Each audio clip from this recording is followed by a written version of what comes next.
to this exclusive live by Jain Amar. I am Renu, your host for today, and we have a very special guest with us today. Any guesses who this guest is? Drop your guesses in the comment section below. Meanwhile, let me quickly brief you on what this session is all about. Mental health is as important as physical health. But what is mental health? Why is it important? What is mental health awareness and why is that important? Mental health is the state of our emotional, psychological, and social well-being. It affects how we think, feel, act, influencing our ability to handle stress and take decisions. Mental health awareness refers to recognizing and understanding the challenges and conditions that impact our mental health. By raising awareness, we can create an environment where individuals can freely express themselves and share about their mental health without the fear of judgment. So how do we take care of our mental health?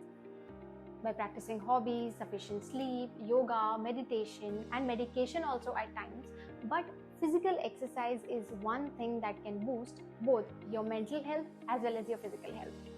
And to shed more light on this, we have with us the Captain America of Jain Amar, our Executive Director, Mr. Akhil Jain. Hello sir, welcome to our live session. How are you? Hi Renu, thank you so much. How are you doing today?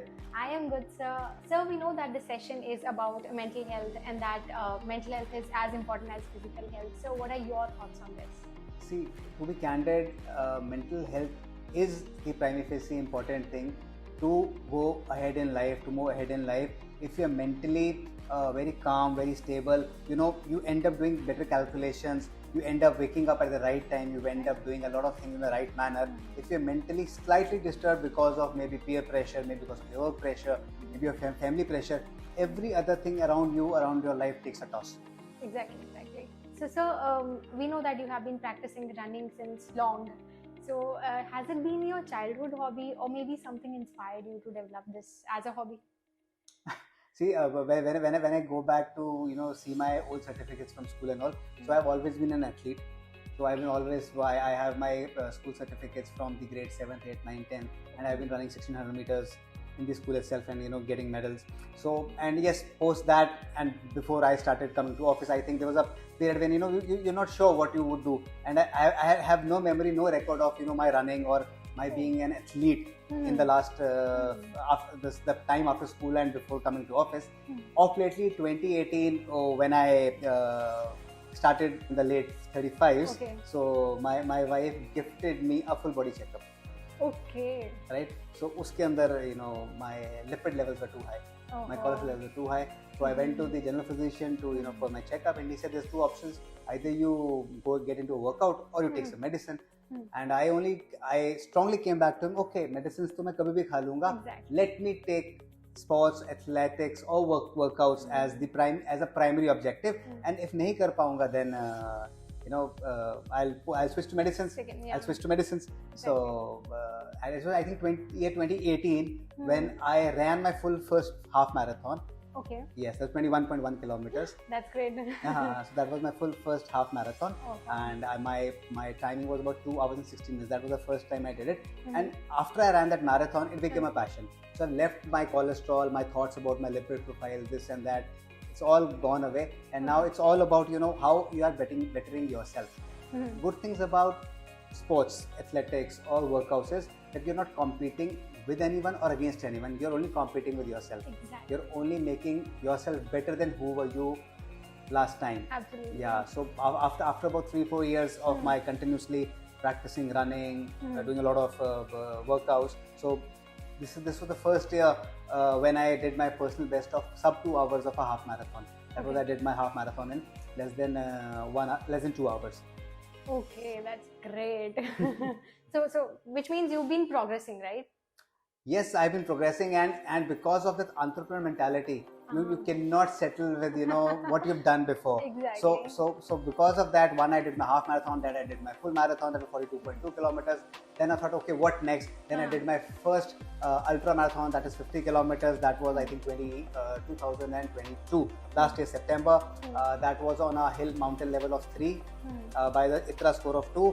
And this year, this very month, I completed my first ultra trail 50 kilometer run, which was at an elevation of about 3000 meters.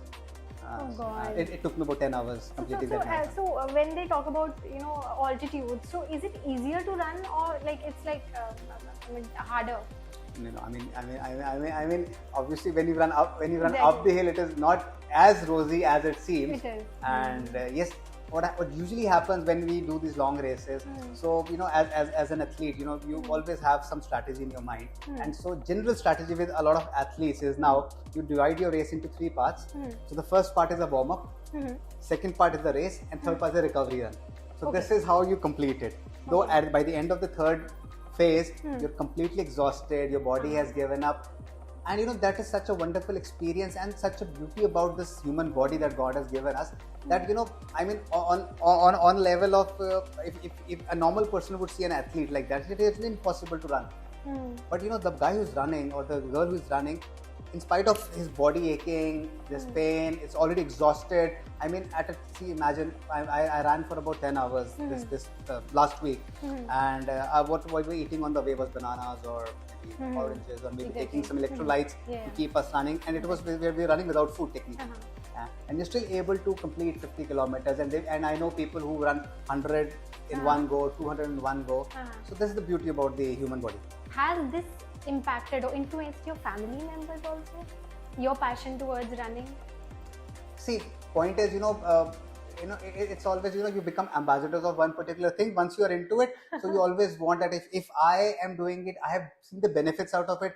I've seen me staging ahead in personal, professional life as well. So why not I try to inculcate the similar things into the people around you, be it your friends, be it your family members. And incidentally, yes, my family has taken it a very seriously, and both my children both are 10-kilometer runners. Is that so? Yeah. Great. My missus also started running off lately. Okay, nice. Yeah. So there are 2 types of kids, right? One who's good at academics maybe, and the other who's good at sports. So which one were you? I believe you were both. Yes, I was. God has been kind. So yes, I have been an equal amount of both. So I was in my soccer team of the school as well, and I was an athlete. And yes, on the academic side, I was probably in the top 10% of the students. I've never been the first one in the class, but I've always been the top 10. And similar happens with me in the marathons as well. I'm always in the top 15% of the runners. The way I run, the pace I run. Okay. So they say that physical exercise, or maybe running in your case, boosts endorphins, the happy hormones, they say, right? So how far has been this true in your case, and how has this helped your mental health? See, the endorphins, they are directly proportional to achievements.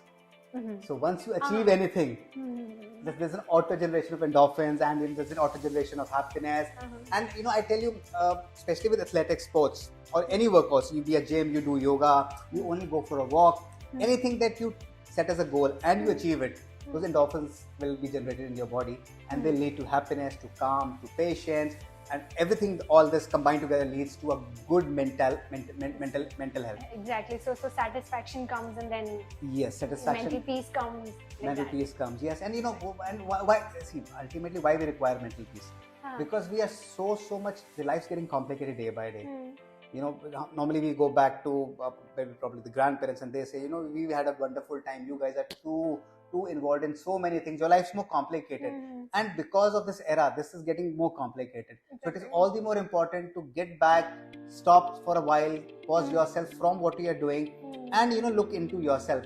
For somebody, it can be spirituality. You can go for meditation. That also boosts your mental health, and gives those endorphins into your system. For somebody, hitting the gym every day is something. For somebody, it can be a Facebook scroll every day. Exactly. Yeah, but the point is, what is that Facebook or Instagram scroll doing to you? It's doing nothing to your mind. Rather, it is getting more complicated. Why? मेरी सहेली के Instagram पे इतने likes हैं, मेरे इतने हैं.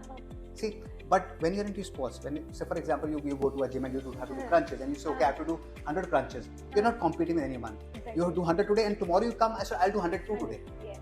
So that is something, that is just improving yourself. So it is me against myself, nobody else.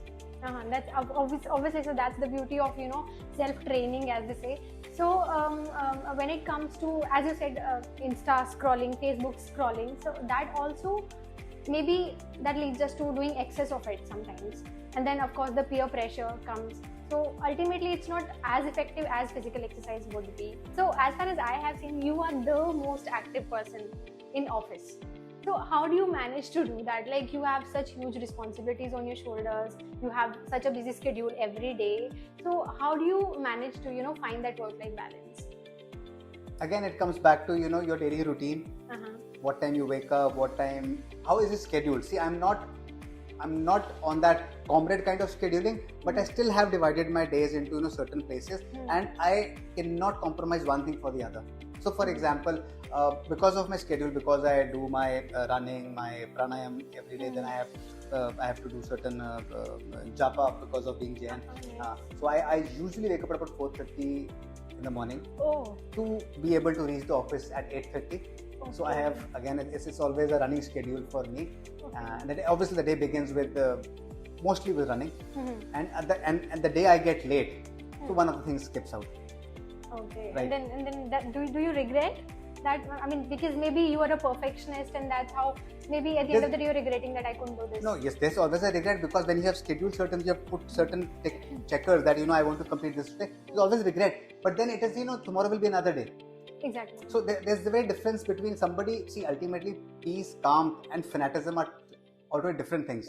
So you're doing certain things. In case you get it skipped, no problem. Tomorrow we'll do it. We'll cover it up tomorrow. But if you feel anxious, start feeling anxious. Oh, I could have done it. Why didn't I do? Where is your mental health? It goes down the drain. So if you're composed in that manner, and you understand that, okay, if it has not been completed today because of X reason, we'll complete today, and let's go with the flow.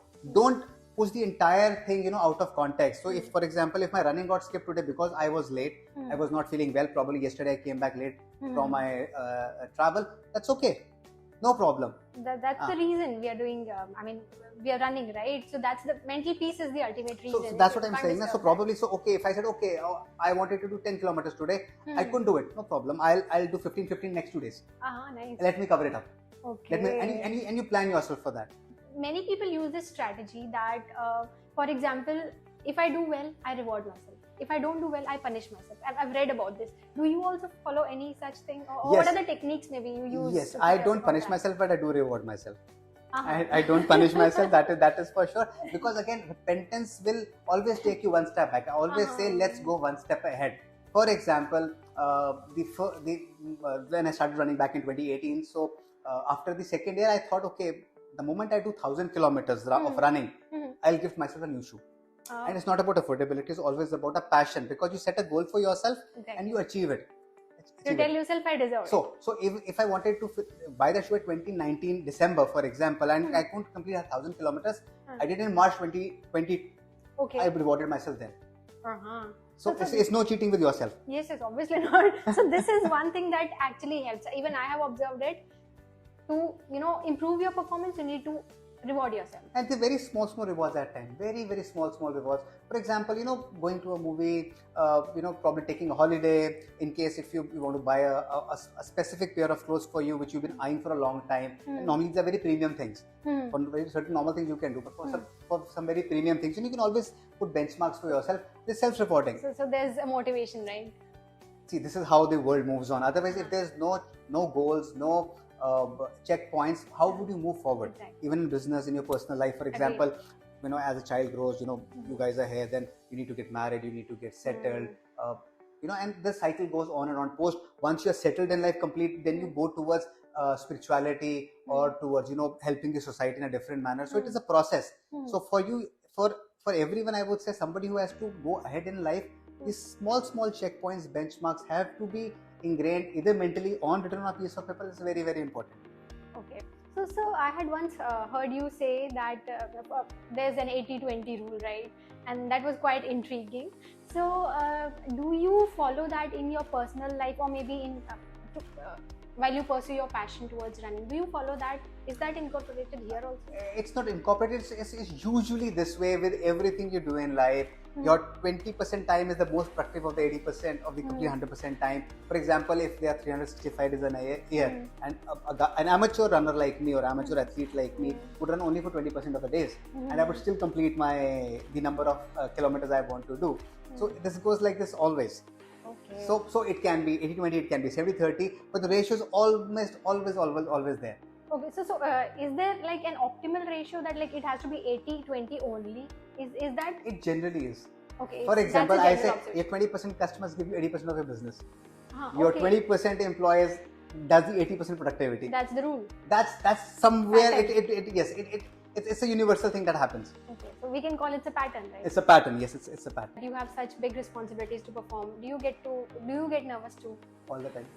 Okay. All the time. Okay. You know, whenever people come to me and say, I've always seen you smiling, and you check my bums. You come to know what is the pressure that I have on it. But then I cannot let it, make me somebody I don't want to be. So that's why your certain things that you do right in your day in a schedule helps you overcome these things. For example, when the numbers are growing good in the business, for example, everything is fine, and you're always happy, and you always want to see, okay, I can reach the moon. But all of a sudden a quarter goes bad, you get back into the depression, and because you are slightly aware about yourself more, you say, okay, no problem, that's a cycle, it'll pass on, let's not crib about it. Okay. So what happens is, people start cribbing a lot, and they get entangled in that web of cribbing, and they stop seeing the bigger picture. Exactly. And this is where I don't need to grow big. This all comes with experience. For example, if my father, again, I would always say that he's more experienced than me. So probably at times he would guide us. Okay, no problem. This is a phase. It will go away. Okay. We'll go ahead. Shall pass. Yeah. So that's why this combination of the energy of youth and the wisdom of the aged. The combination plays the way it's a lethal combination if that works out very well. Be it your family, for example, in your own family, there'll be a different of opinion in a lot of things. But then you have to understand that we only have the energy as of now. If that energy can be channelized in a very wise way, you'll be a different person altogether. Exactly. This means we need to sit more with our parents, grandparents. If you are blessed to have them around you, you should spend a lot of time. I always recommend that. Always spend a lot of time. I am blessed to have my grandfather. So that's one of the best parts. He's 90. He's 90. I am 40. He's 50 years more experienced than me. If whatever I'm saying today probably is a combination of a lot of things I've heard from them, try to incorporate something in my life. So whatever I'm doing, whatever I'm saying, whatever I'm trying to talk, so it'll be a combination of a lot of people influencing me in a life, and I myself is just articulating a lot of things. Exactly.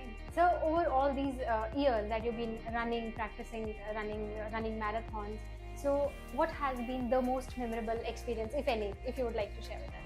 Obviously, the most memorable experience has been this very year, where I did my first sub 2 hour half marathon. That was the biggest achievement. I've been thinking of doing it for a long time, and you have to tune your body to run to that pace. And but when obviously you move a step ahead, you see a lot of people have moved even further. They're even faster, and that keeps going on till you become somebody. Okay, there's no contentment in this way.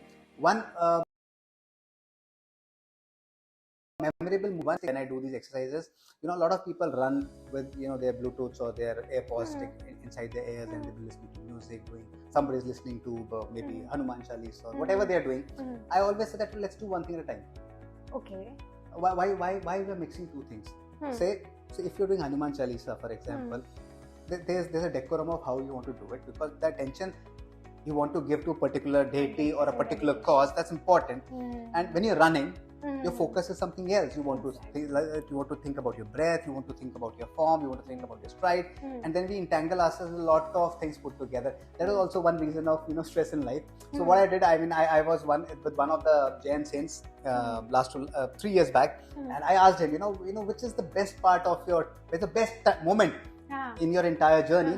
So he said, when I'm going from point A to point B, that's my best part, because from point A to point B there's no one to disturb me. If I am in the ashram, people are coming to bow evidence or to talk to me or to listen to something, but I'm from point A to B, there's no one to disturb me, so I start introspecting about a lot of things. Okay. And then and I try to incorporate the same thing in my own morning practice. So I stopped using music and I only run, and when I run, because the human mind can never be idle, so my day starts getting planned. Okay. So those 20 minutes, 30, 45 minutes of my running plans my entire probably week at times. Okay, so they say that overthinkers should practice running. So does it happen with you that while you're running you get those thousands and 10,000s of thoughts that you've been trying to avoid, and then does running calm that down, or maybe apart from helping you with your schedule? Yes. You always get a lot of thoughts, especially when you are doing something very specific. You get a lot of thoughts, but then you also get the realization, okay, I'm getting into overthinking. Let's stop it. Let's cut it. Okay. So once you start doing this process of, the thoughts will keep coming in, and you get realized, okay, I have this thought. Okay, let's stop it here. Let's start running, or let's concentrate on what I'm doing. The cycle changes, and this is how you rise slightly better in your spirituality every day. What you do. Okay, so running also helps you leave the thoughts behind, right? In a way, it does, right? Absolutely. So while you're moving ahead, you're leaving thoughts. Any exercise, running, yoga, gymming, playing tennis, badminton, just going for a walk, anything which you're doing other than your routine schedule, which is important for your livelihood, will help you elevate yourself spiritually in a very different manner.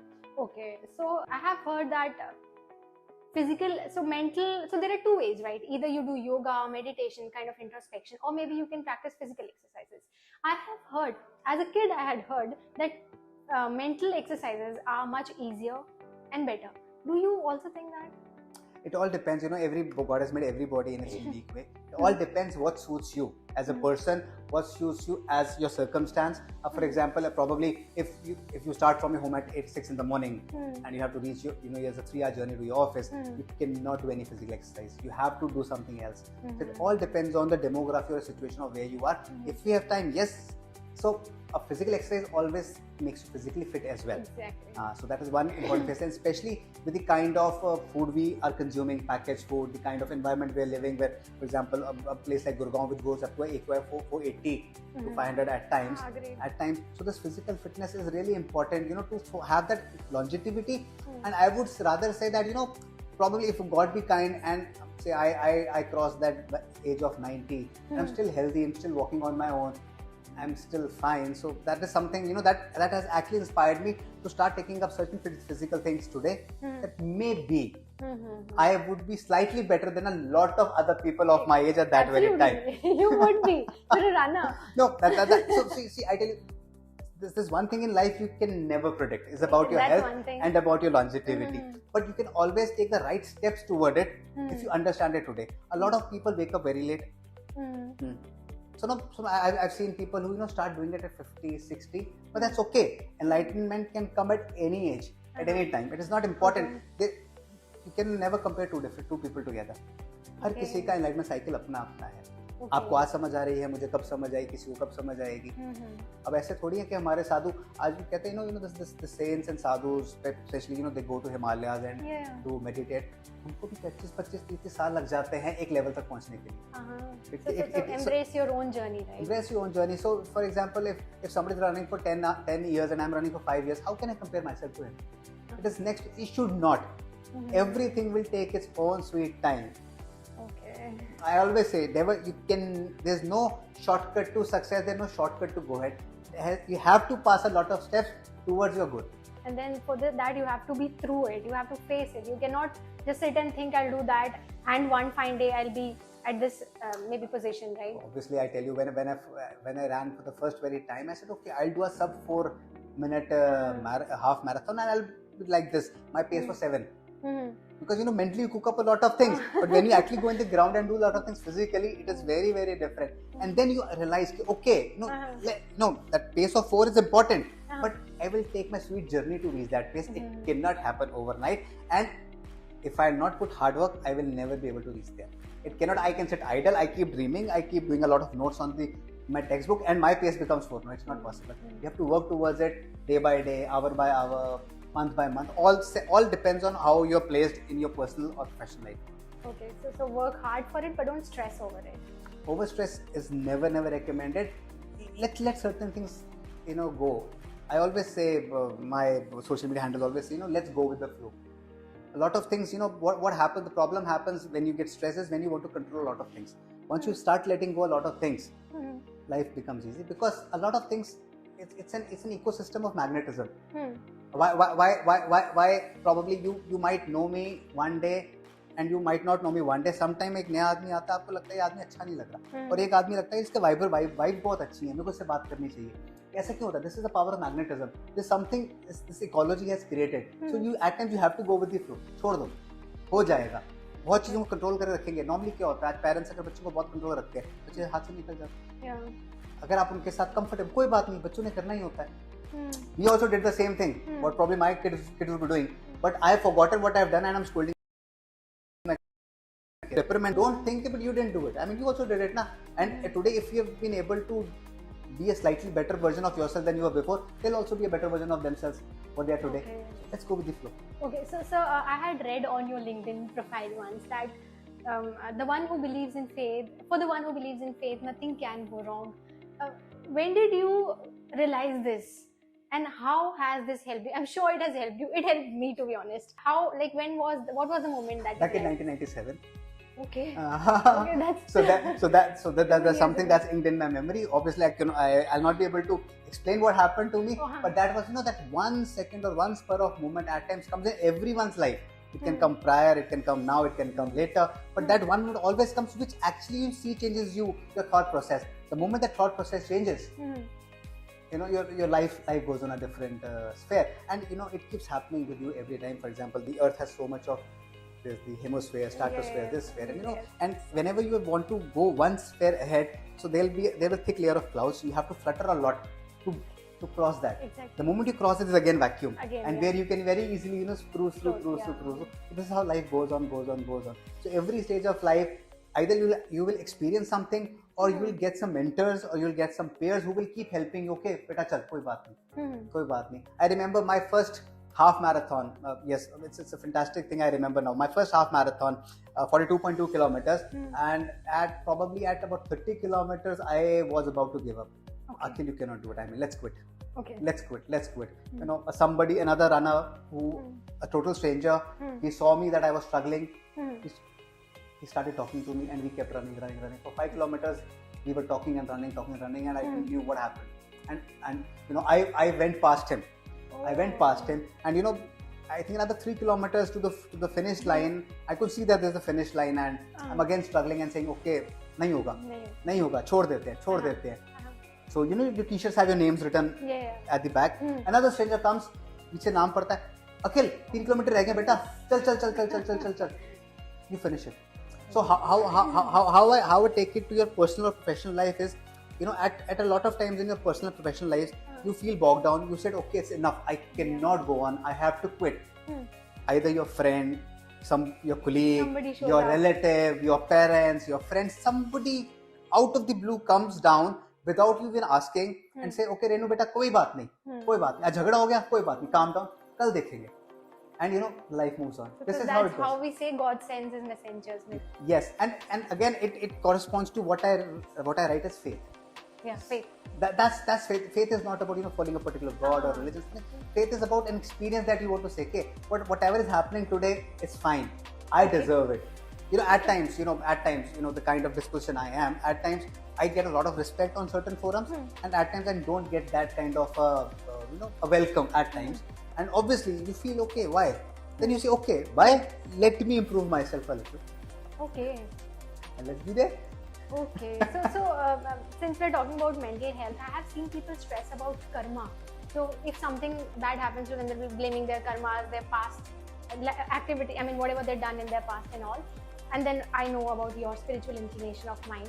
So do you also believe in karma, or is it destiny, or what is it? What is your take on this?